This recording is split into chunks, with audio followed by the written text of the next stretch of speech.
కార్మిక దినోత్సవం సందర్భంగా రాష్ట్ర ప్రజలకు మరియు సమాజ నిర్మాణంలో నిరంతరం శ్రమిస్తున్న శ్రామిక సోదరులందరికీ జేఎస్పీ మార్నింగ్ న్యూస్ తరపున మే డే శుభాకాంక్షలు.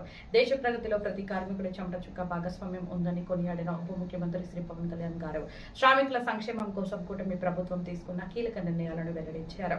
ముఖ్యంగా ఉపాధి హామీ కూలీల కుటుంబాలకు పూర్తి భరోసా కల్పిస్తూ గతంలో పని ప్రదేశాల్లో ప్రమాదవశాత్తు మరణించిన లేదా శాశ్వత వైకల్యానికి గురైన ఇచ్చే 50,000 పరిహారాన్ని ఏకంగా 4 లక్షల నుంచి 6 లక్షల వరకు పెంచుతూ ప్రభుత్వం చారిత్రాత్మక నిర్ణయం తీసుకుంది.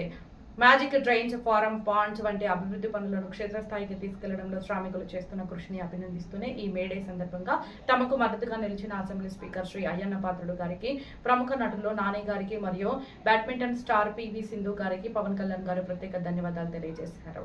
ప్రధాని మోదీ గారి దార్శనికత, ముఖ్యమంత్రి చంద్రబాబు నాయుడు గారి నాయకత్వంలో శ్రామికుల జీవితాల్లో వెలుగులు నింపడమే ఈ ప్రభుత్వ లక్ష్యమని ఆయన స్పష్టం చేశారు. జై హింద్.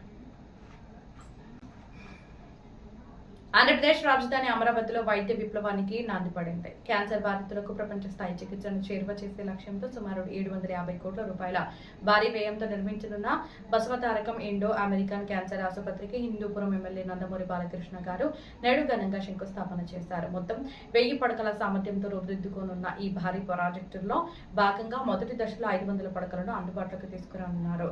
అత్యాధునిక సాంకేతిక పరిజ్ఞానం, అంతర్జాతీయ ప్రమాణాలతో కూడిన వైద్య సదుపాయాలు ఇకపై ఏపీ ప్రజలకు రాజధానిలోనే లభించనున్నాయి.